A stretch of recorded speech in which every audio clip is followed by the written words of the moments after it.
Now, after a historic political comeback, Donald Trump took his first actions in office.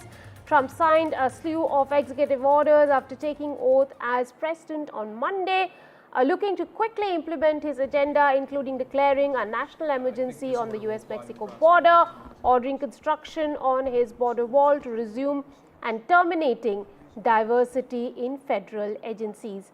After a celebratory rally in downtown Washington, Trump signed a number of orders relating to immigration at the White House, including a directive to end birthright citizenship, withdrawing from WHO and Paris Climate Treaty, and a whole lot more, proclaiming a new American golden age has begun. Within hours into his new term, President Trump obliterated large chunks of Joe Biden's legacy, revoked about 80 executive actions former president had signed. Before we explore the details of his executive orders, let's listen into some of the key takeaways from his oath statement. The golden age of America begins right now. During every single day of the Trump administration, I will very simply put America first. The vicious, violent, and unfair weaponization of the Justice Department and our government will end.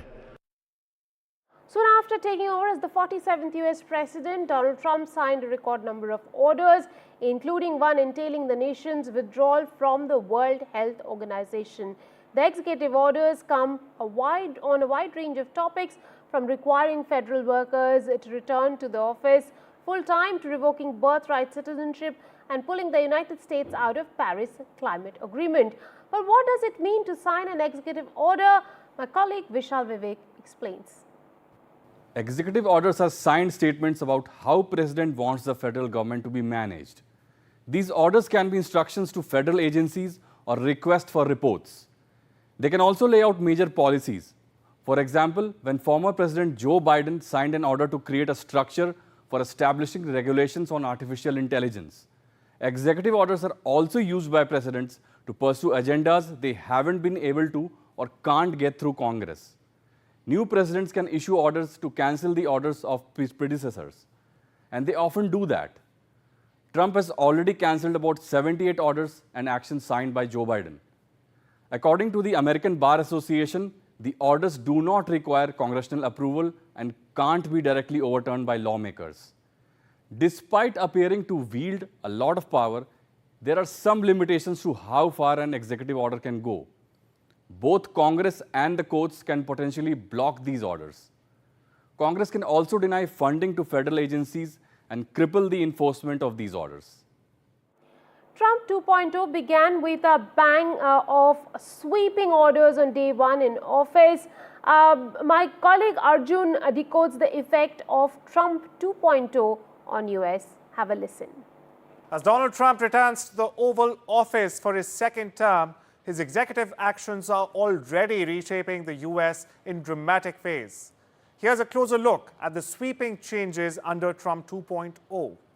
First up, Trump is vowing to end the weaponization of the federal government. His executive orders suspend enforcement of the TikTok ban for 75 days. He's also freezing the implementation of new federal regulations. Furthermore, the US will now reclassify federal employees as political appointees to make it easier, in fact, to terminate them. Additionally, investigations into potential free speech violations under Biden are set to launch, with Trump's orders will also support states and securing lethal injection drugs for executions.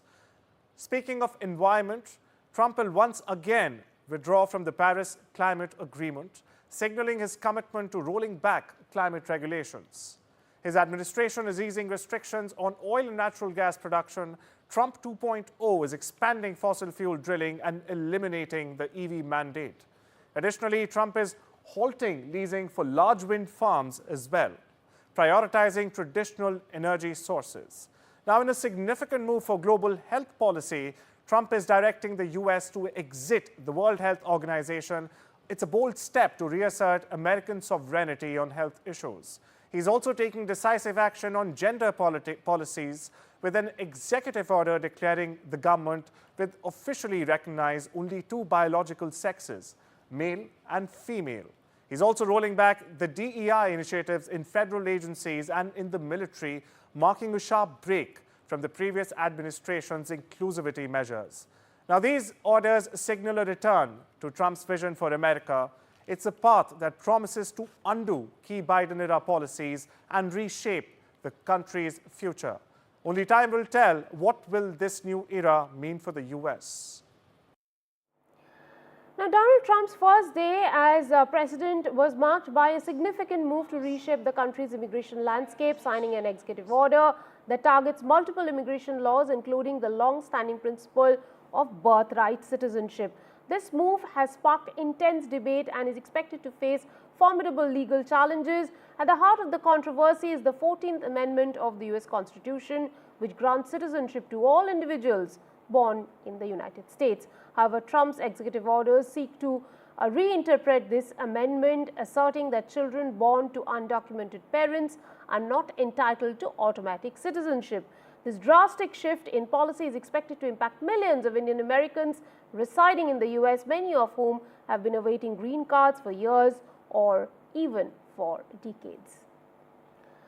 To do a deep dive into this topic, I am joined by Durya Dinojwala. She's an immigration law expert and partner at Brennan Mana Diamond. I'm also joined by David K. Johnston. He's an author and journalist. Durya, let me come to you and ask you, could you explain who will qualify for U.S. citizenship now? Because there seems to be a fair bit of confusion even now.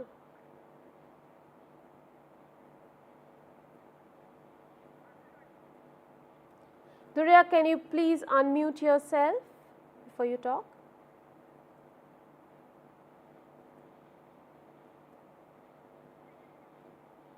Can you hear me, Durya? I think you are. We'll come back to you. Let me go over to David Johnston. David, good evening. How will the proposed birthright citizenship order impact so many Indians who are living in the United States? Well, it's going to create trouble, but Trump cannot take away birthright citizenship. It is in the Constitution. An executive order does not trump the Constitution. What Trump is hoping to do is to set up a lawsuit that will go to the Supreme Court, and that the Supreme Court, ignoring the plain language of the 14th Amendment, will adopt his view that if your parents were in the United States without permission, then you, if you were born here, are not a citizen. I don't know how that would turn out, but it is clearly part of Donald's agenda of white supremacy. His first administration plan, an effort that was blocked by the courts to ban Muslims from entering the country, and his decision to stop all efforts at diversity in the U.S. military and the U.S. workforce. This is very much a make America white-dominated administration. Durya, let me come back to you. Does this mean that H-1B visa will become less attractive? Because there seems to be a fair bit of confusion about the babies who are born to these parents, whether they can get citizenship or not. Yes. So the short answer is yes. I did read the text, and I'm extremely shocked to see that legal work visa holders are basically painted with the same brushstroke as an undocumented worker is in the United States. So people who followed the rules, we came here legally on a work visa, are now subject to the same exact executive order as undocumented workers. So if you are on a H-1B, any work visa, the way I read the text of the executive order, it says if you're here on a tourist visa, I understand that. But if you are here legally on a work visa or as a waiver program, a J-1 visa, and if you are a mother who is on that work visa and your husband or spouse, any partner, is not a green card holder, a permanent resident, or a U.S. citizen, then that baby born in the United States will not be given citizenship. And this is extremely concerning to me. because of various reasons, and especially for people from India who are on the H-1B visa. And the problem with that is because Indians already are subject to a long waiting period on their green cards. So what happens is the H-1B is subject to a 6-year statutory timeframe. So the people from all other foreign countries are able to adjust status or obtain the green card within those 6 years. But that is not the case for people who are born in India, because India and then China next to it, we are the two countries, we are subject to a backlog when we even have a I-140 green card petition approved, right? So we could have a green card petition approved, which would be permanent residency, but we have not been able to adjust status. So for that, Congress has created what we call an AC-21 extension. So if we would have a green card petition approved, which people from India do, majority of us have a green card petition approved, but we cannot adjust status because our country quota, the EB2 quota, is so backlogged. So this will create, I think this is a can of worms. I don't know how you address that issue, because now suddenly that mother on H-1B visa who has been here for 10 years, okay? She's been here for 10 years, and now in the future, if she has a baby, they're telling that mother who has been here for 10 years, hey, guess what? Now you have a baby, your baby will not be becoming a US citizen. So I think painting undocumented workers and legal work visa holders who have followed the law, done everything correctly, I think it's too broad, and it's challenging, and it'll be challenged in the courts. So it will be challenged in the courts. I think there will be an injunction to stop moving forward, because it's 30 days. The executive order, I read through it, it's applicable. January 20th, it was signed. So February 20th and after February 20th, any babies born, so any mothers who are pregnant right now on H-1B, it is scary, you know. Right. David, how hopeful is one for this order to be stayed? Is there a possibility that this can be stayed? Well, it certainly could be stayed, and Donald could back off of this, but I'll be very surprised. He is caught in a dispute between different parts of his base. People like Elon Musk, who hire a lot of workers on H-1B visas, want to keep the current rules or loosen up on them. On the other hand, many of the MAGA base, who are riven with open racist policies, don't want people from India or any other country coming here on high-tech visas. And part of the problem Trump will face is that the U.S. is not producing enough people to work in high-tech fields, both digital and genetic.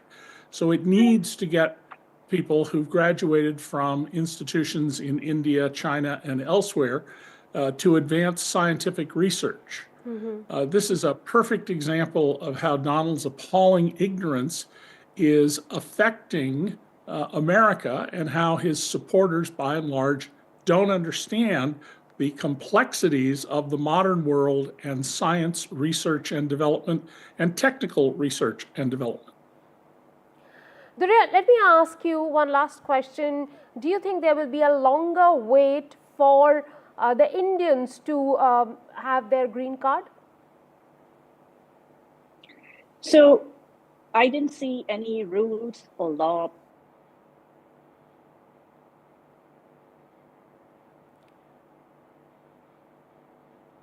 We'll try get back Durya, and let me take that question to David. David, do you see that there is going to be a longer wait for the Indians to get green card? There absolutely will be a longer wait. One of the things Trump is doing is firing many of the immigration law judges. They're called administrative law judges. And the people on the legal side who support Trump, many of them want to eliminate what's called the administrative law judge system. That's where, before you go to court in formal litigation, you argue out the matter before an administrative agency, an executive agency of the government, and there are trained judges whose job is to try and resolve these things so that there's less litigation in the courts. We're going to see a lot of litigation over this. We don't have nearly enough federal judges, as Chief Justice John Roberts reports year after year after year.